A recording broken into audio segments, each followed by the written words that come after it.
अस्सलाम वालेकुम वरहमतुल्लाहि वबरकातुहू। कुछ टाइम बाद रमज़ान आने वाले हैं, यानी कि सबसे अफजल और सबसे बरकत वाला महीना। और एक नेकी का बदला हमें कई गुना मिलता है। और अल्लाह ताला फरमाता है कि इंसान का हर नेक अमल उसी के लिए है, लेकिन रोज़ा वो मेरे लिए रखता है, तो इसलिए रोज़े का बदला मैं खुद दूंगा। और रोज़ा गुनाहों से बचने के लिए एक ढाल है, तो इसलिए रोज़दार को चाहिए कि वो अपनी ज़ुबान से कोई गलत बात ना निकाले। और अगर कोई उसको बुरा भला कहे या गाली दे तो उसका जवाब सिर्फ़ ये होना चाहिए कि मेरा रोज़ा है। और रोज़दार के मुंह की बू अल्लाह ताला को बहुत ज़्यादा पसंद है, यानी कि अल्लाह ताला को इतनी पसंद है कि मुश्क से भी ज़्यादा अल्लाह ताला उसको पसंद करता है। और रोज़दार को दो खुशियाँ हासिल होंगी, यानी कि पहली तो वो जब वो इफ्तार करता है तो उसे खुशी मिलती है, और दूसरी वो जब वो अपने अल्लाह से मुलाकात करेगा तो अल्लाह ताला उसका सवाब उसे अता करेगा। और सही बुखारी की एक हदीस है, नबी करीम सल्लल्लाहु अलैहि वसल्लम ने फरमाया कि अगर कोई शख्स रोज़े की हालत में भी झूठ बोलना या दगा करना नहीं छोड़ता है तो अल्लाह ताला को कोई ज़रूरत नहीं उसके रोज़े की, कि अल्लाह ताला के लिए वो अपना खाना पीना छोड़ देता है।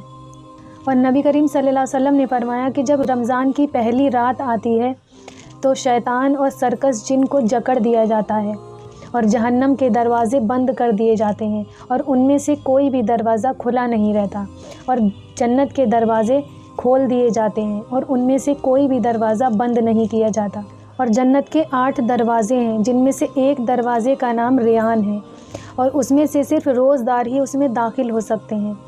और पुकारा जाएगा कि रोज़दार कहाँ हैं, तो रोज़दार खड़े हो जाएंगे और वो उस दरवाज़े से जन्नत में दाखिल हो जाएंगे, और उसके बाद वो दरवाज़ा बंद कर दिया जाएगा।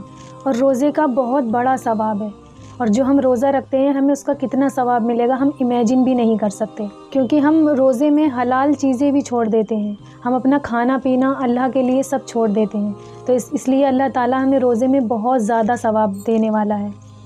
और जो लोग रोज़दार को इफ़्तार कराते हैं तो उनको रोज़दार के बराबर ही सवाब मिलता है, यानी जितना सवाब रोज़दार को दिया जाएगा तो उतना ही उनको भी दिया जाएगा।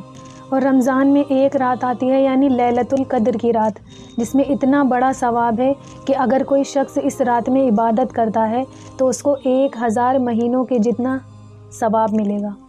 और हज़रत आयशा रज़ी अल्लाह ताला अन्हु फरमाती हैं कि नबी करीम सल्लल्लाहु अलैहि वसल्लम ने फरमाया कि लैलतुल क़द्र को रमज़ान के आखिरी 10 रातों में तलाश करो। और एक रिवायत में आता है, नबी करीम सल्लल्लाहु अलैहि वसल्लम ने फरमाया कि लैलतुल क़द्र को रमज़ान की आखिरी 7 रातों में तलाश करो। और लैलतुल क़द्र की रातें 21 से शुरू होती हैं, यानी 21 की भी हो सकती है लैलतुल क़द्र, 23 की भी हो सकती है, 25 की भी हो सकती है, और 27 की भी हो सकती है, और 29 की भी हो सकती है। तो इसलिए हमें इस रमज़ान कोशिश करनी है कि हमें ज़्यादा से ज़्यादा अल्लाह की इबादत करनी है, कुरान की तिलावत करनी है, कुरान को समझना भी है, ट्रांसलेशन के साथ हमें पढ़ना भी है, और खूब सारा अल्लाह का ज़िक्र करना है, सदका करना है, और नफिल इबादत भी हमें ज़्यादा से ज़्यादा करनी है।